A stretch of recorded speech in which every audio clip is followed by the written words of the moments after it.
Indeed, God is faithful, and great is the faithfulness of God.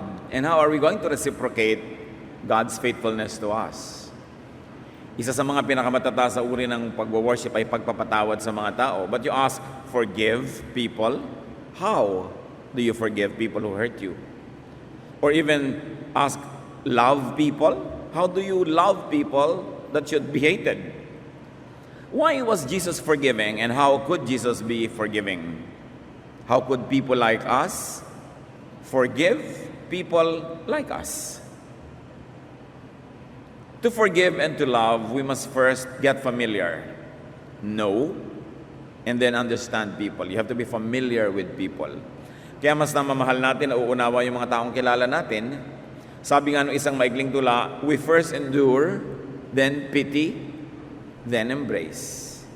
Bago ka makayakap, magkakaroon ka muna ng habag, o kaya ay emotional association.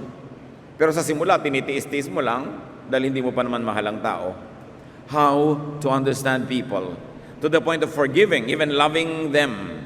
Yan po ang ating pag-aaral, at nawa, lahat tayong mapagpala ng Panginoon and will learn a thing or two about understanding people. Dear God, we thank you for understanding us.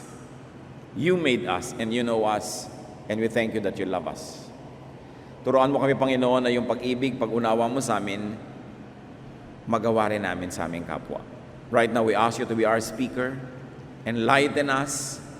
Ituwid mo kami, Panginoon. Turuan, papagliwanagan ng isip. At patawarin mo kami sa aming mga kasalanan, sa mga kalikuan, mga kasamaan namin. Hugasan mo kami ng dugo ni Jesus, Panginoon. Cleanse us, and now enable us to see you, to hold your hand, to hear your voice. Be the speaker, Father. Use your servant only as your instrument, but you be the speaker. Bless us with your wisdom. In the name of Jesus, your Son, our Lord, our teacher and friend, we pray with thanksgiving. Amen. How to understand people? To understand people, first we must understand life itself. Because people live. And life is all about living. The business of life is to live, to exist, to survive, and if possible, to prevail.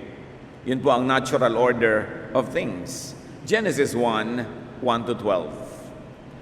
In the beginning, God created the heavens and the earth. The earth was barren, with no form of life. God said, I command light to shine, and light started shining. God looked at the light, and saw that it was good. God said, I command the water under the sky to come together in one place, so there will be dry ground. And that's what happened. God named the dry ground land, and he named the water ocean. God looked at what he had done, and saw that it was good. God said, I command the earth to produce all kinds of plants, including fruit trees and grain. And that's what happened.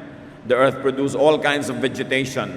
God looked at what he had done, and it was good. Nang nilikha ng Diyos ang mundo, unang nilagyan niya ng kaayusan ang lupa at ang tubig, pinaghiwalay, at ang unang niyang nilikha mga halaman.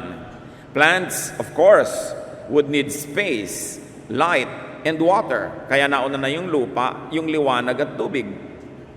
From then on, plants would compete for space, light, and water. And that is amoral. That's just the way life is. Walang masama, walang mabuti sa ginagawa ng mga halaman na pagpapaligsahan, pagpapataasan sa gubat para makakuha ng liwanag ng araw. Pagpapalaliman ng ugat para makakuha ng mga yaman ng lupa. Pagpapalawak ng mga sanga para walang tumubo sa ilalim niya, para wala siyang kakompetensya. Kung paano nagpapakatayog ang isang puno at ginangapangan naman siya ng baging, kinakapitan ng mga dapo para sila ay mabuhay, walang masama't mabuti. There is nothing moral or immoral about that. The issue of life is amoral. And we understand plants. Genesis 1:20-25, God said, I command the ocean to be full of living creatures, and I command birds to fly above the earth. So God made the giant sea monsters and all the living creatures that swim in the ocean. He also made every kind of bird. God looked at what he had done, and it was good. Then he gave the living creatures his blessing. He told the ocean creatures to live everywhere in the ocean, and the birds to live everywhere on earth. God said, I command the earth to give life to all kinds of tame animals, wild animals, and reptiles. And that's what happened. God made every one of them. Then he looked at what he had done, and it was good. So matapos ang mga halaman, binigyan ng Panginoon ng buhay ang mga nakatira sa tubig, ang mga lumilipad sa himpapawid, at ang mga hayop na naglalakad at gumagapang sa lupa. From then on, animals would be preoccupied with staying alive. They would compete for space, for food and drink, like plants. And that is amoral. That's just the way life is. So kung yung mga hayop man ay naglalaban-labanan, nag-aagawan sila sa kakainin nilang damo, gumagawa sila ng paraan para mabuhay, we don't judge them as immoral. That's the way life is. They are supposed to stay alive. We understand animals. Genesis 1, 26 to 31. God said, now we will make humans, and they will be like us. We will let them rule the fish, the birds, and all other living creatures. So God created humans to be like himself. He made men and women. God gave them his blessing and said, have a lot of children. Fill the earth with people and bring it under your control. Rule over the fish in the ocean and birds in the sky and every animal on the earth. I have provided all kinds of fruit and grain for you to eat, and I have given the green plants as food for everything else that breathes. This will be food for animals, both wild and tame, and for birds. God looked at what he had done. All of it was very good. Now, tao naman ang nilikha. At binigyan ng utos, magpakarami kayo. Dahil dadalawa pa lang sila nun. Konti pa lang sila. So magparami kayo. At kayo ang mamahala sa lahat ng nilikha. How do you understand humans? We have to understand that life on the planet is about the balance needed to sustain it. Ecological balance, many people call it. Kanya-kanyang lugar, kanya-kanyang pagkain, kanya-kanyang papel sa buhay. At dahil ang buhay ay buhay, life is about birth. Dapat maipanganak. Kasi hindi ka naman magsisimulang mabuhay kung hindi ka maipapanganak. Birth muna para magka-life, para tuloy ang buhay. Therefore, most of the preoccupation of life is about reproduction. How can you fill the earth if you don't reproduce? How can you dominate God's creation and rule over it if you are a few? So there's one basic truth, that life will mostly be about sex. And it is something that you have to understand from the beginning, or you will misunderstand it all your life. The cycles of life is about puberty, courtship, marriage, childbearing, and even the undesirable extramarital affairs, the attendant lust that goes with being naturally inclined to reproduce, and then all the troubles of being together that leads to divorce, and then remarriage to have a second chance at life again. All these are about reproducing so that you will have offspring or having a partner so that you will have a better quality of life. And even doctors tell us that those who have partners are healthier and they live longer and they respond better to medication. So life is about staying alive and staying well. Dikta yan ng kalikasan, hinihingi ng buhay. Genesis 1, 27 to 28. So God created humans to be like himself. He made men and women. So he gave them his blessing and said, have a lot of children, fill the earth with people and bring it under control. Reproduction was life's natural command. Hindi dapat maubos ang tao. Pag nalagot ang mga saling lahi, paano pa magkakatao uli? Pero dapat nating unawain na yung utos na yun dahil konti pa yung tao. Pag siyempre sumobra na, survival would require population management. The law of the jungle takes care of that among animals. Pag sobrang dumadami yung palaka, kinakain sila ng mga ahas, mauubos sila uli. Pag sobrang kumonti ang mga ahas, dadami yung palaka. Pagka naubos yung mga palaka, dadami yung lamok. Dapat may balance.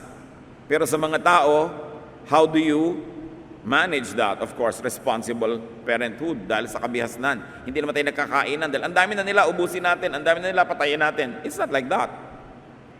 That is why the development of the body for sexual reproduction is the sign of the onset of physical maturity.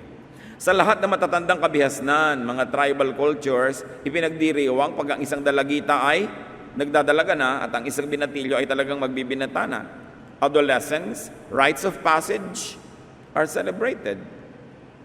Because of our natural composition and we are wired to reproduce, sex is a very powerful attraction, motivation, and compulsion. That's why God, in His infinite wisdom, made sex very pleasurable. Because otherwise, it would be hard work. And who would like to work hard without reward or pleasure? So hindi dadami ang tao kung puri work lang yun. That's why the Lord, in His infinite mercy and brilliance, made it nice. But because it's nice, it was prone to be abused. But first of all, you've got to understand it. Ganun talaga, takda, that people will be sexually preoccupied.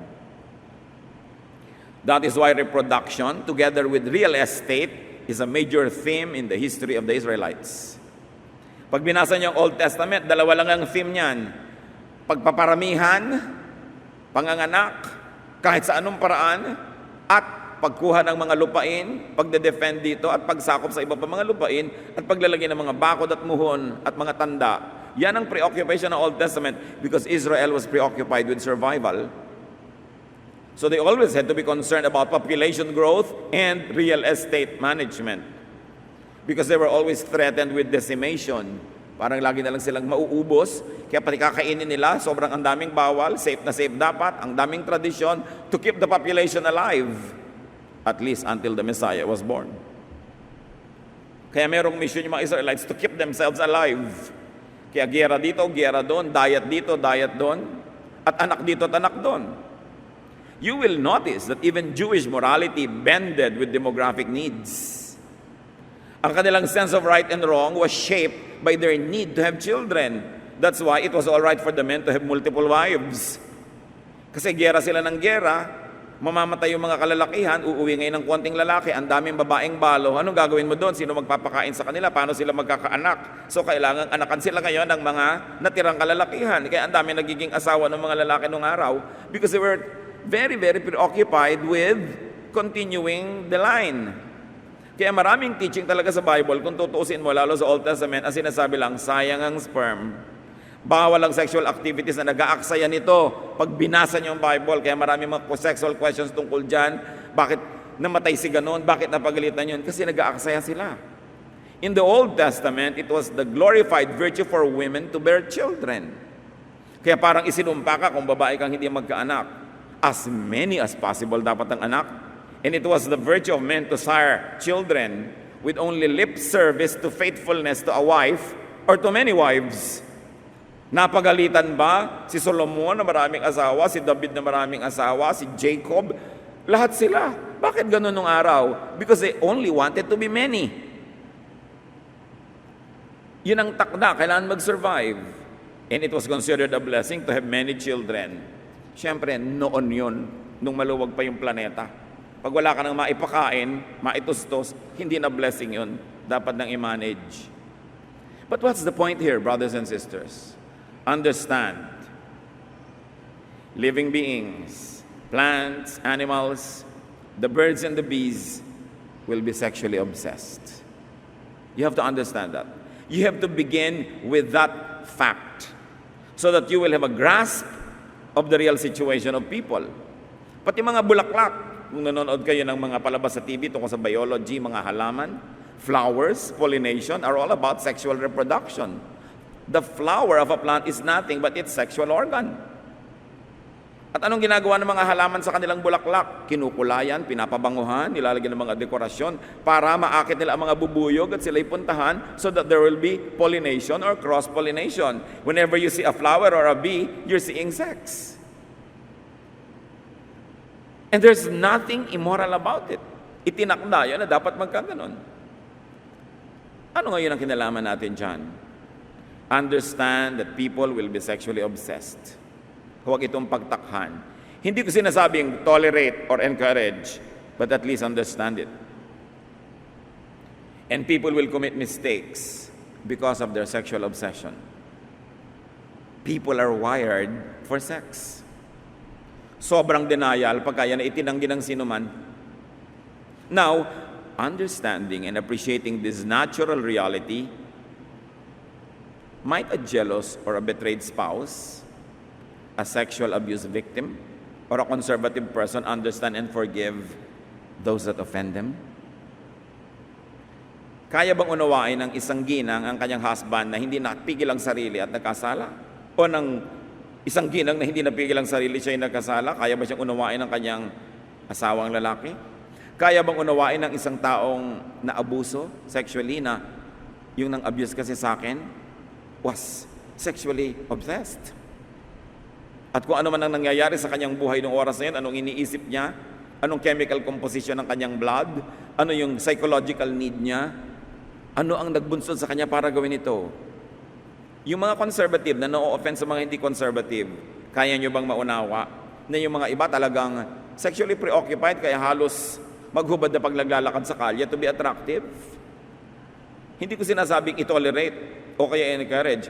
Ang sinasabi lang natin, unawain man lang kung saan nagmumula ang mga tao dahil ginagawa nila ang mga ginagawa nila. At itong pag-iisip na ito para sa offended, hindi para sa offender. Dapat ang nag-iisip ng pangunawa ay yung na-offend. Hindi yung nakaka-offend ang nagsasabing, unawain mo ako. No. Pero yung ikaw yung na-offend, ikaw yung nagagalit, ikaw yung nagdaramdam, dapat kang umunawa. Una, para makalaya ka. Kasi kung hindi mo inuunawa, magagalit ka, mamumuhi ka, lugi ka rin. Hindi ka makakapagpatawad. Pag hindi mo inunawa, halimbawa ang spouse mo na minsan nagkamali dahil nadarang, nag-init, nagsiklab, sumabog, maghihiwalay na kayo forever? Itatapon mo na lahat ng pinagsamahan nyo dahil sa isa niyang pagkakamali. Remember, ang kausap ko dito ay yung magpapatawa dahil hindi nagkakamali, dahil hindi ito dapat gawing excuse para patuloy kang magkamali.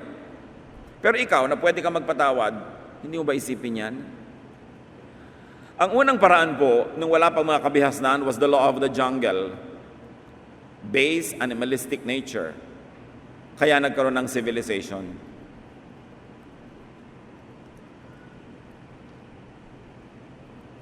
Ano ba ang sibilisasyon? Ano ba ang kabihasnan? Ang civilization dapat may law. May bawal at may parusa sa gagawa ng bawal. Bakit? Pag pinagsama-sama mo ang lahat ng tao na sexually preoccupied, pag pinagsama-sama mo ang lahat ng taong gustong kumain, gustong mag-survive, gustong manaig, ano mangyayari? Chaos, violence. We will trample on the human rights of others. Kaya nagkakaroon ng batas. Yun ang sibilisasyon. Survival of societies depend on order, especially with everyone's overlapping sexual and territorial interests. Bakit may mga taong kailangang magkaroon ng teritoryo katulad ng mga Israelites noon? Pag natutulog ka, ilalakad yung bakod niya papalaki, yung bakod mo lumiit ang lote mo. Kainan ng lote, agawan ng mana, agawan ng mga porsyento sa sales. Yan lang yan puro agawan because of the basic instinct of people to want to survive. And if possible, beyond survival, to prevail, to dominate. Tulad ng ginagapang ng baging yung halaman hanggang makuba yung halaman at baging na lang na buhay, which is considered amoral among plants. And because we are part of creation, meron tayong likas na gusto mong manaig, gusto mong lumamang, gusto mong ikaw yung makakain, gusto mong agawin yung asawa ng may asawa, kaya may batas. Kaya nagbigay ang Diyos ng batas, at kaya ang bawat sibilisasyon na may batas, sapagkat hindi pwedeng sundin ng tao lahat ang gusto niya. Dahil marami siyang gusto na hindi naman kanya at hindi dapat niyang makuha. Meron siyang mga gusto na lampas na sa dapat niyang matanggap. Pero ang tendency ng tao, because of this dictation of life to continue itself, we will tend to be selfish, greedy. We will tend to be immoral and bad. When uncontrolled, when unchecked, people will become beasts. Kaya may batas. There is morality. A concept of right versus wrong behavior. which from society to society changes. Dahil kung ano ang pangangailangan ng society na yon, anong tunay nilang kalagayan, ano ang reality nila, nag-a-adjust doon yung kung ano yung tama at mabuti sa kanila. May mga society sa limbawa na tama lang sa kanila na sunugin nila yung gubat, kasi kainginero pala sila. Pero sa mga environmentalists, hindi tama yon kasi ayaw naman nilang makalbo yung gubat. So nagkakaroon ng kani-kanyang mga pagpapalagay, kaya nagkakaroon ng isang batas sa pambansa para ang lahat doon magsasubmit kasi hindi pwedeng kanya-kanya. Kaya bawal magtapon ng mga basura sa ilog at sa mga kanal kasi alam natin na pag napuno ng basura ang mga kanal at umulan, hindi dahil yan tubig, babaha. Everybody's affected. Kaya may batas. That's why there is desirable and undesirable behavior dictated by tradition.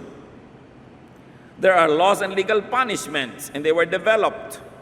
And more than that, God instituted religion, the arbiter of correctness and wrongness. That's why the Lord appointed prophets and priests to arbitrate and to tell people what is right and what is wrong. Not that because people need to be told, because they know anyway, but because people would like to do what's wrong because it will give them more benefit. That's why it has to be controlled. Katulad na lang ng sobrang sexual appetite, Exodus 20 verse 14, isa sa mga 10 commandments, be faithful in marriage. So hindi mo pwedeng sabing, kasi nag-iinit ang aking damdamin, may apoy sa aking kandungan, busan mo ng tubig. Hindi pwedeng may apoy sa aking kandungan, tapos paglalagablabin mo hanggang buong barangay nagsiklab. May batas ang Diyos tungkol dyan. Hindi pwedeng sinusunod ang lahat ng likas. Kasi dadalhin yan tayo sa gulo. Exodus 20:17, another commandment, do not want anything that belongs to someone else. Don't want anyone's wife or husband. So yes, heaven wired you to want to reproduce, to want to have sexual pleasure, but there are limits. So those who are married are limited to their partners.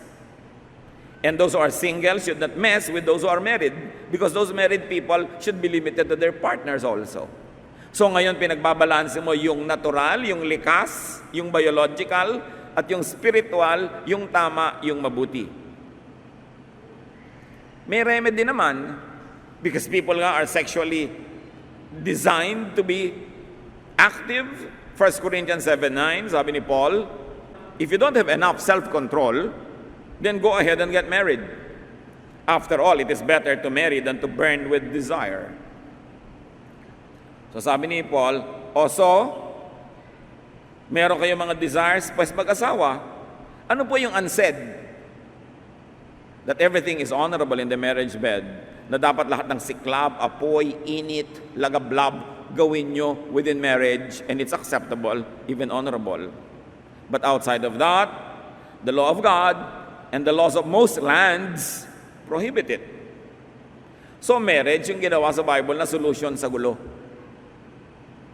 Meron kang pagdadalhan ng mga natural mong mga nararamdaman, pero may tamang lugar doon at tamang panahon. And outside of that is not acceptable.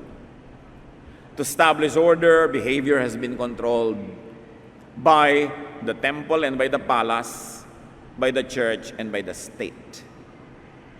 Kaya may mga bawal na legal at bawal din na moral. And usually governments and churches agree on what is wrong and what is right for a certain culture or a certain country.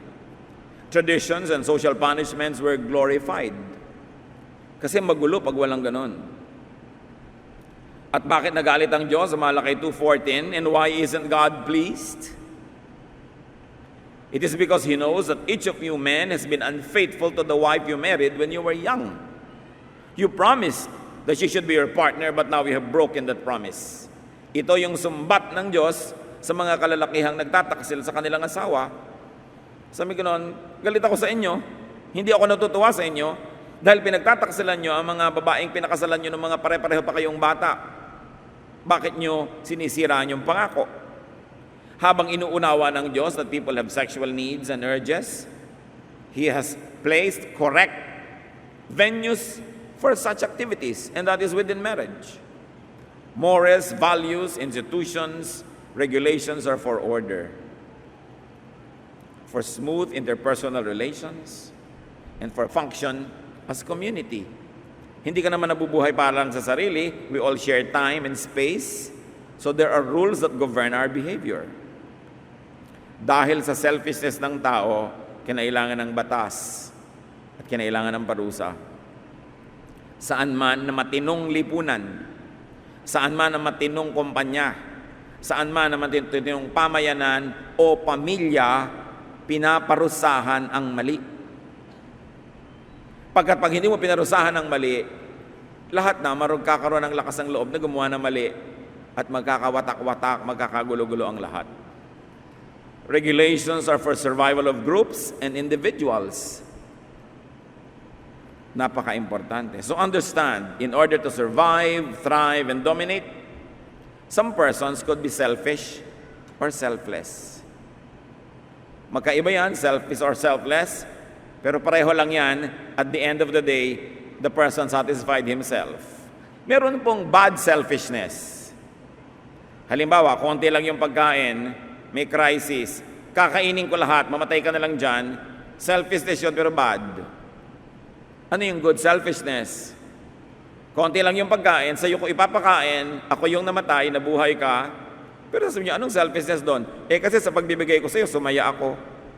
Sa katunayan, kung hindi kita bibigyan, lulungkot ako, so ibibigay ko na lang kahit ako yung mamatay. So there's still a tinge of selfishness in it, except that it is a good selfishness against the bad selfishness, parang good cholesterol against the bad cholesterol. Kahit yung mga hero, okay, nagpakabayani si Jose Rizal, niya niya ang sarili niyang mamatay para sa bayan, gusto rin niya. Handang-handa nga siya. So, yung selfishness niya, nakinabang tayong lahat, pero at the end of the day, nakinabang din siya. So yung nanay na hinihiwa ng basag na bote yung kanyang dibdib para walang masusunggatas yung anak na dahil natabunan sila ng earthquake, para masusunod ang anak niya kahit dugo niya. Selflessness, di ba? Pero masaya din siyang ginagawa niya yon. So meron ding benefit yung sarili niya, but it's a good selfishness. Persons could be very traditional or unconventional. Persons could be conservative or innovative, individualistic or groupist. In other words, iba-iba ang tao. Kuminsan hindi mo magugustuhan yung hindi mo katipo, pero isa lang naman ang gusto ng tao Makamit niya yung gusto niyang makamit, magawa niya yung gusto niyang magawa, mangyari yung gusto niyang mangyari, magkakaiba lang ng approach. Some people think that they will survive by being individualistic. Some people think that survival is better when you're groupist. So magkakaiba yung attitude, pero survival pa rin ang layunin. Kanya-kanyang approach, style, pagsisikap mabuhay, at kuminsan pagsisikap manaig o magwagi.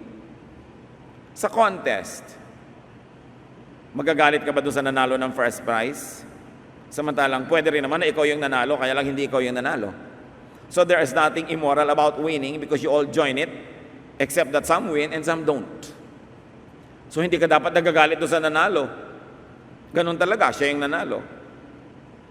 Understand people, kahit ikaw ang casualty.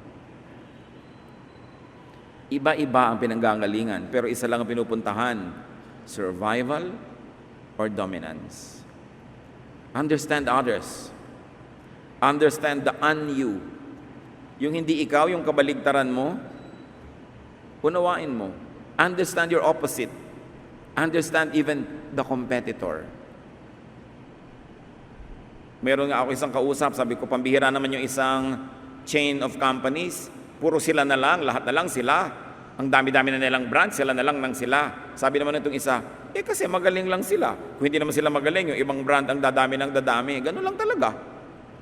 Ganun ang buhay. Ba't ka naman nagnenegosyo para kumonti ang branches mo? Di ba? Gusto mong damihan? At kung kaya mong damihan at magagawa mo, dadamihan mo naman talaga. Yung iba hindi lang dumadami dahil hindi nila magawa. So, ganun talaga yung buhay. So, uunawain mo. Understand, even favoritism. O hindi kayo paborito ng nanay nyo, siguro hindi kayong kamukha. O hindi kayo yung kamukha yung ugali, ang paborito yung kapatid nyo. Why? Bakit may favoritism? We tend to like people who are like us. Why? By seeing ourselves in others, we see strength in numbers, strength in companionship, so we like them. We don't like people who are not like us. Why? Because they contradict what we want. Ganun lang yon. So pwede mong maunawa yung iba ang pananaw, iba ang ugali, kasi iba sila Tapos sasabihin mo, pambihira naman, inunahan ako ng babaeng yung sa silya. Naunahan ka lang, pero hindi ba possible naman na ikaw yung mauna? Ganun talaga yung buhay. You've got to understand even deception. For survival, sometimes for victory. Hindi ko sinasabing tolerate or encourage, but you've got to understand it. Yun nga Venus flytrap. Kala mo inosente ang halaman, yung pala dinedeceive niya yung mga insekto. Pag uminom sila doon sa akala nila'y tubig, asido pala, madadigest sila. Yung may mga halaman na nagkukontra, bulaklak, pag may dumapong insekto, bigla nilang lululunin. Nakikita niyo sa TV? Nature is full of it. Why? Because things have to eat. Ngayon, kung ikaw yung nakain, sorry ka na lang. Naging tanghalian ka ng pating, there's nothing immoral about that, no? Madalas naman, sila naman yung nakakain. Ganun talaga yung buhay. The early bird catches the worm, but the early worm gets caught. Paano naman mabubuhay yung mga ibon kung wala silang natukang mga uod? Sorry mo na lang kung ikaw yung uod today. Ngayon, nabubuhay, ilang bilyong alamang nang nakain ninyo? Nabibilang ba yon? Ang dami nun. Ang dami-daming alamang na kailangan mamatay para lang may sausawan ka ng kare-kare? O ilang itlog ang hindi naging manok dahil gagawin yung breakfast? Ilang baka ang kailangan pumasok sa lata para may corned beef ka pag umaga? Which is not advisable kasi may preservatives. Pero ilang manok na ang naputi ang buhay dahil kailangan mo ng barbecue? Di ba ganun talaga? Siyempre, yung manok pag hinahabol mo sa probinsya, hinahabol na lang yung manok kasi gusto nilang kainin. Siyempre, yung manok lipad ng lipad. Magagalit ka ba dahil gusto niyang mabuhay? Pero magagalit ba yung manok dahil gusto naman ng taong may kainin bukas? Yun yung buhay. Pag inunawa natin ang ating kapwa-tao from that point of view, sa mo, pambihira naman yung pinsan ko na yan, inagawan kami ng mana. Sa takot niya siguro maghirap. Sa gusto niyang manaig, dinesib ka. Kaya may batas. At kaya dapat marunong ka para hindi ka ma-deceive. Dapat hindi ka nandadaya at hindi ka rin padadaya. Because life forms must live. And often, it is at the expense of other life forms. Sabi nga nung isang tao sa isang pelikula, the living eat the dead. The only reason why you are living now is because there are so many creatures who died because you wanted to eat them. Agawan. Kaya mo bang unawain ang agawan kahit ikaw yung nawalan? Ang taas nito mga kapatid ang pinag-uusapan natin.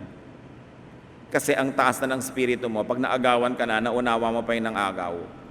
At may mga taong ganon, na-snatchan, tapos napaupo, niya kawawa naman. Sino ikaw? Hindi siya. Bakit naman kailangan pa niya mag-snatch? Maunawain. Naiintindihan niya kailangan mabuhay yung tao. Pero pag laging ang tingin mo sa kapwa ay kalaban mo dahil lang gusto niyang mabuhay, magagalit ka sa lahat ng kapwa mo tao kasi lahat ng kapwa mo tao gustong mabuhay.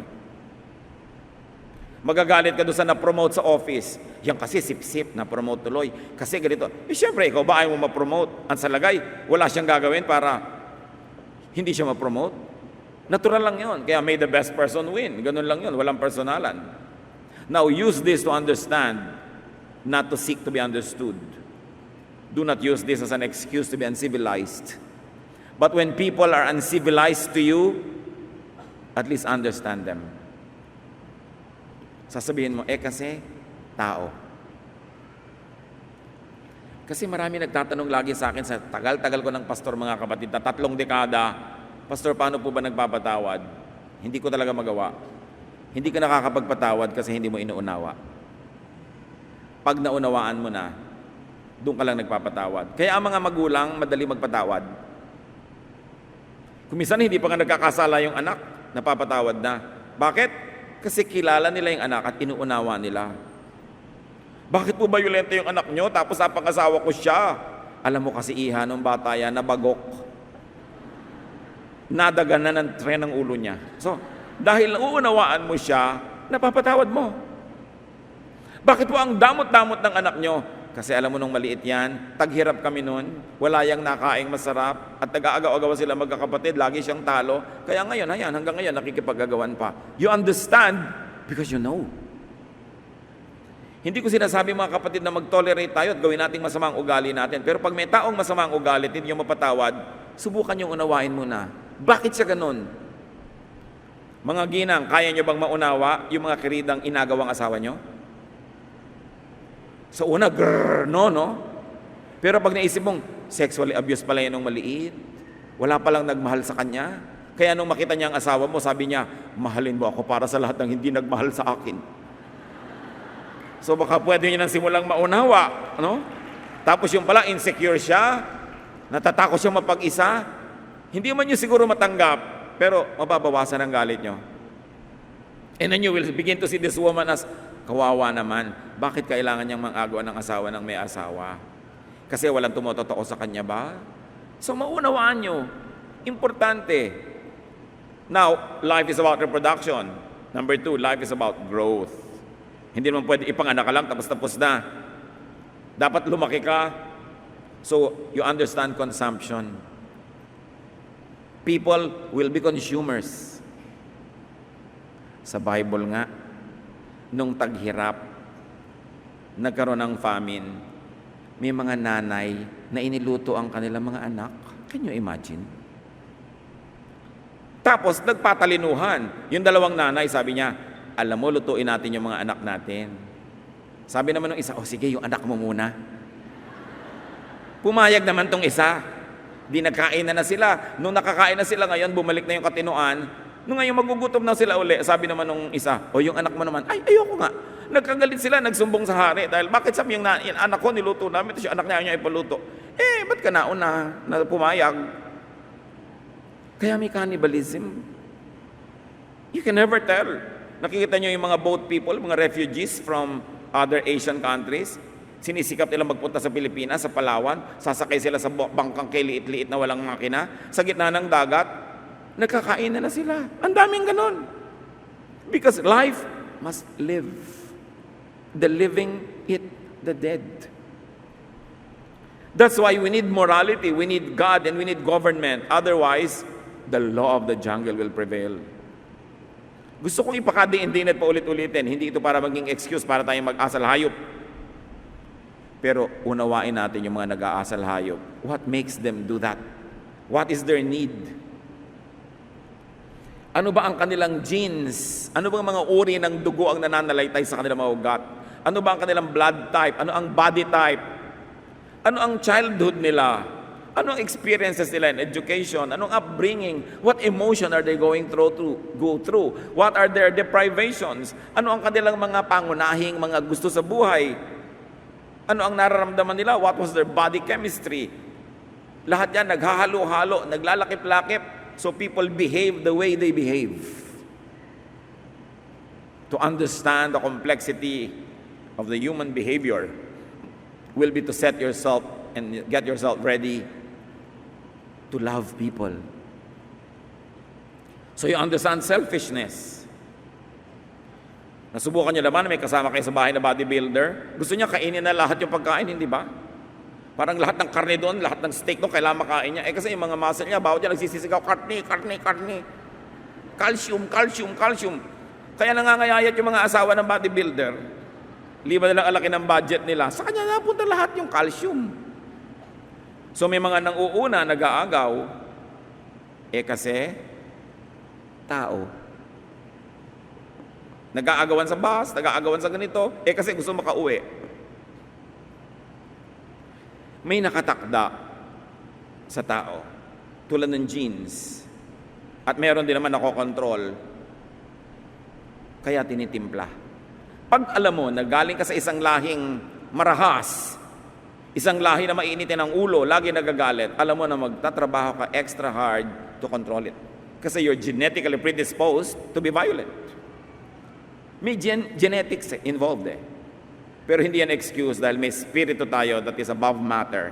Kaya laging tinitimpla yung lupa, yung espiritu, yung makadiyos, yung makalupa, para magkaroon tayo ng behavior na katanggap-tanggap para sa lahat ng nasa paligid sa atin. So life is about reproduction, life is about growth, and life is about continuity, perpetuity. Dapat tuloy-tuloy ang lahi, ang mga saling lahi. And that brings us back to reproduction. Kaya yung sex na yan, isa sa napakalaki mga motivation sa mundo. Hindi yan matatapos, hindi yan mauubos. Live with it because it's there. You only have to put it under control, you have to put it under checks and balance, under the checks of decency, morality, correctness, but it will be there. You've got to understand it, that once in a while, people who work hard to check themselves will have lapses, will fall, will have errors. What do you do when that happens? Sasabihin mo, tao kasi. Ang nagsasabi nun yung na-offend, hindi yung offender. Reproduction, progeny, heritage, this is main. Kaya sobra tayong magmahal sa anak. Bakit mahal na mahal ng tao ang kanyang anak? Bakit kahit unggoy, mahal yung anak niya? Bakit kahit bibe, mahal yung anak niya? Yung manok, mahal yung kanyang mga inakay. Nagpasya ba yung manok na mamahalin niya yung inakay? Nagpasya ba yung bulate na mamahalin niya yung kanyang anak? Nagpasya ba yung mga pagong na poprotect nila yung kanilang mga itlog, tatabunan nila ng mga buhangin? No, nakatakda, inilagay doon ng Diyos. Mamahalin mo ang iyong anak. Bakit? Through your anak, mabubuhay ka forever in the sense that your genes will flow from generation to generation. There will be perpetuity. There will be eternity. Kaya likas ang pagmamahal sa anak. Napaka-abnormal na hindi mo mahal ang anak mo. Ngayon, mahal mong anak mo, gusto mo siya maging first honor. Mahal din ng kumare mo yung anak niya, gusto niya maging first honor. Naglalaban ng kayo ngayon. There is nothing immoral about it. May the better person win. Walang personalan, kung yung anak niya naging first honor, nagalit na kayo forever dahil natalo yung anak mo. Ganun talaga. Natural lang sa kanila, gusto nila siyempre manalo, alangan namang hindi. So, importante mga kapatid, unawain ang kapwa. But above the genes, above body chemistry and electricity, is the Spirit of God that should prevail. Dahil may inilagay ang Diyos sa tao na wala sa mga hayop, ang kanyang espiritu. So hindi mo excuse yan para maging asal hayop. Kasi hindi ka lang lupa, ikaw din ay espiritu. Because God breathed His Spirit into dust and humans were formed. Pag nagkakaroon tayo ng pagtatalo, magpapakahayop ba ako, magpapakatao, kailangan ba bang pag-isipan yun? May choice tayo. Piliin natin magpakatao. Magpapakahamak ba ako o magpapakadakila? Piliin natin maging dakila. Isusuko ko ba ang lahat ng katuwiran, lahat ng tama, para lang mapagbigyan ko yung gusto kong, ako makakain ng gusto kong kainin, ako manalo ng gusto kong mapanalunan, o magawa ko lahat ng mga sexual desire ko kahit kanino? Piliin natin na pigilin ang sarili. Dahil bunga ng Espiritu ang pagpipigil sa sarili. Ang mga hayop hindi nagpipigil sa sarili. Ang mga aso nagsisex kahit sa plaza, kahit sa elevator o escalator. Pero hindi tayo hayop. Tao tayo. Dapat tayo ay pinamamahalaan ng decency, morality, nobility of character, because we should not offend the Spirit of God that resides in our bodies. Yun ang batas sa sarili. Ang batas mo sa iba, to understand, to forgive, and to love even those that offend and victimize us. To do that, we need to understand life, the composition, needs, and the point of view of the other person. You've got to look at life from the point of view of your opponent, from the point of view of your competitor. Again, we should never use these principles as excuses for our lack of civility and consideration. But we could use this to help us understand others. Especially if that other is your husband or parent or child or brother or sister or friend or neighbor. We could only use them to understand others.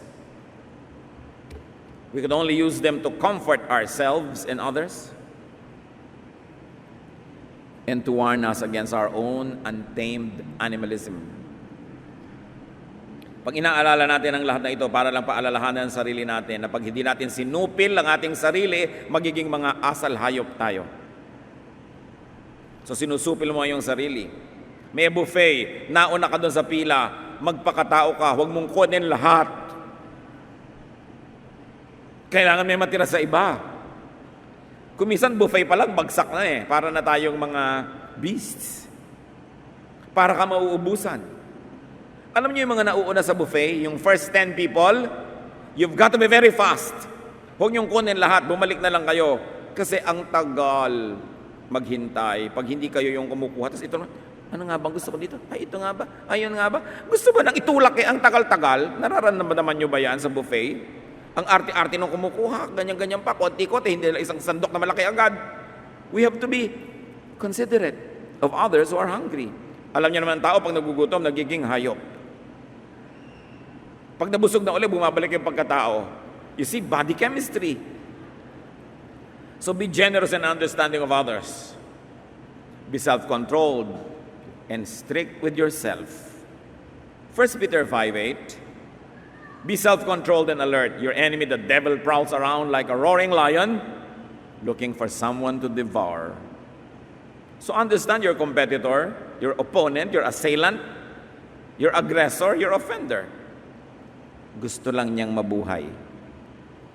Kung minsan kailangan niyang agawin sa iyo yung ikakabuhay niya, kaya bantayan mo.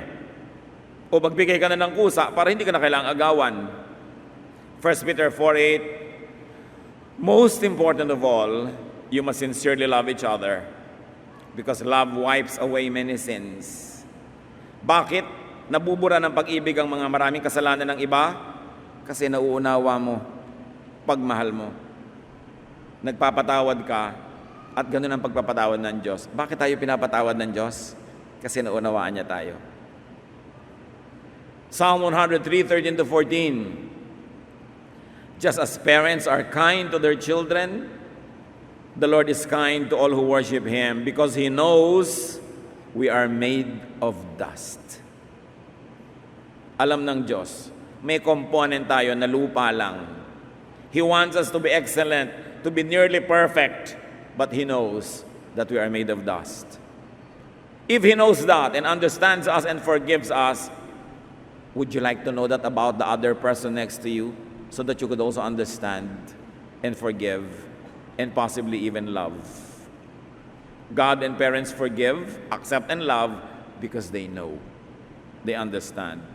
Shall we try to understand others?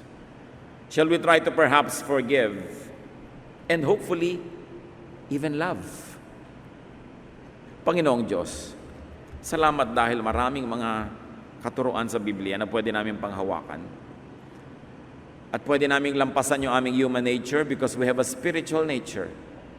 We can control ourselves and be civil and kind because there's the Spirit of you in us. And we can forgive and understand others because you are forgiving and understanding to us. Pagbulay-bulayan natin sumandali ang ating mga pinag-aralan. At nais ko ngayon kayong hamunin, isipin niyo yung mga taong hindi niyo maunawaan, nagagalit kayo, nainis kayo, natalo kayo, naagawad kayo, nadaya kayo, nasaktan kayo. Think of them also as victims. Think of them as people who are only trying to survive, who are trying to get a piece of land or some amount of money or some fame, some honor, some pleasure, some recognition, even some affection. Think of the many people who offend and hurt you as victims too. Panginoon, turuan niyo po kami. Kung di man namin lubos na mayakap at mamahal yung mga taong galit kami, maunawa man lang namin. At sa pangunawa, makapagpatawad kami dahil ito ang iyong utos at ito rin ang paraan para mapatawad mo kami. Pagbulay-bulayan natin mga kapatid, how to understand others. Travel beyond yourself, beyond your selfish world, and try to extend understanding and compassion to people, even if they are your opponents. Lord, sa katahimikan po namin, payapain mo kami, pawiin mo ang aming mga galit, inis, palitan mo ng pangunawa. Let's be alone for a while with the Spirit of the Lord.